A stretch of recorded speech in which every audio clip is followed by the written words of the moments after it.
پیارے بچوں السلام علیکم۔ آج پھر سے ہم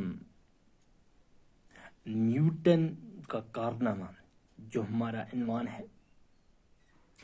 اس کا چھٹا اقتباس جو ہے اس کا مطالعہ ہم کرنے جا رہے ہیں۔ تو حسب دستور سب سے پہلے بچوں ہم اس کو بلند خوانی کے ساتھ پڑھیں گے اور بعد میں ان سطور کو سمجھنے کی کوشش کریں گے، ٹھیک ہے بچوں؟ تو پیارے بچوں آپ سب سے پہلے اپنی جو درسی کتاب ہے اس کا صفحہ نمبر جو ہے 83 کھولیں گے اور دھیان سے توجہ فرمائیں گے اور اپنا دھیان جو ہے مرکوز کریں گے۔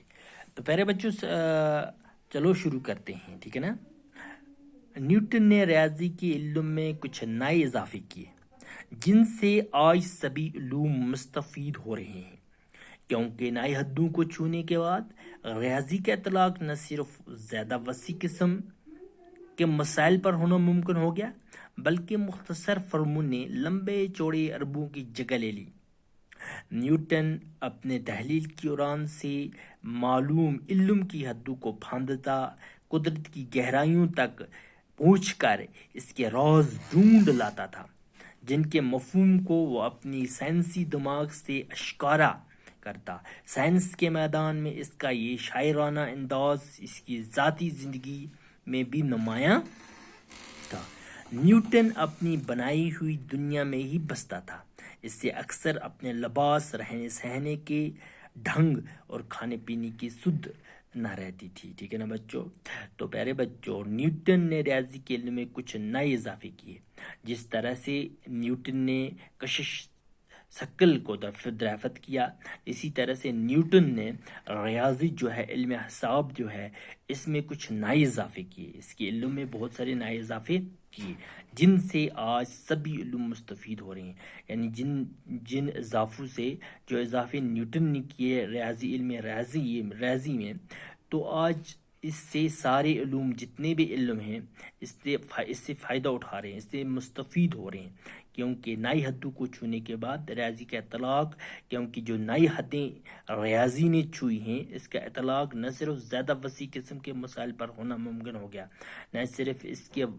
کا اطلاق نہ صرف وسیع قسم کے مسائل پر ہے ممکن ہے بلکہ مختصر فرموں نے لمبے چوڑے اربوں کی جگہ لے لی۔ چھوٹی چھوٹی جو فرمیں ہیں، مختصر جو فرمیں ہیں، انہوں نے لمبے چوڑے اربوں کی جگہ لے لی۔ نیوٹن اپنے تحلیل کی اڑان سے معلوم علم کی حدوں کو پھاند کر، یعنی نیوٹن جو تھا اپنی جو تحلیل علم جو تھا یعنی اس کو چھید کر اس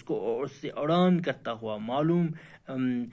علم جو اس کو اپنا علم تھا اس کی حدوں کو پھاندتا ہوا قدرت کی گہرائیوں تک پہنچ کر، یعنی قدرت کی گہرائیوں تک پہنچ گیا، اس کے راز ڈھونڈ لاتا تھا، وہاں سے قدرت کے راز ڈھونڈ لاتا تھا جن کے مفہوم کو وہ اپنے سائنسی دماغ سے اشکارا کرتا، جن کا جو مفہوم تھا، ان کا جو مقصد تھا وہ اپنے سائنسی دماغ جو ہے سے اشکارا کرتا، یعنی کہ اس سائنسی دماغ سے اس کا راز کھولتا۔ وہ سائنس کے میدان میں اس کا یہ شاعرانہ انداز اس کی ذاتی زندگی میں نمایاں تھا۔ سائنس کے میدان میں، جہاں تک سائنس کے میدان کا تعلق ہے، اس کا یہ شاعرانہ انداز تھا، جو یہ اجنبی اس کی ڈسکوریز تھی، ایجادات تھی، اس کی ذاتی زندگی میں نمایاں تھا، یعنی یہ اس کی ذاتی زندگی کا ایک اہم حصہ تھا۔ نیوٹن اپنی بنائی ہوئی دنیا میں ہی بستا تھا، یعنی نیوٹن جو ہے اپنی بنائی ہوئی دنیا میں بستا تھا، اس سے اکثر اپنے لباس، رہنے سہنے ڈھنگ اور کھانے پینے کی سد نہ رہتی تھی، یعنی اس سے اپنے لباس کا، رہنے سہنے کا، اٹھنے بیٹھنے کا ڈھنگ کا، کھانے پینے کا ڈھنگ کا، یعنی اس کی یہ اس کو سدھ نہیں رہتی تھی، یعنی وہ طریقہ، یعنی کہ وہ ان چیزوں کی طرف دھیان نہیں دیتا تھا، ٹھیک ہے بچوں؟ تو کل ہم اس کا 7واں اقتباس جو ہے اس کو سمجھنے کی کوشش کریں گے، ٹھیک ہے بچوں؟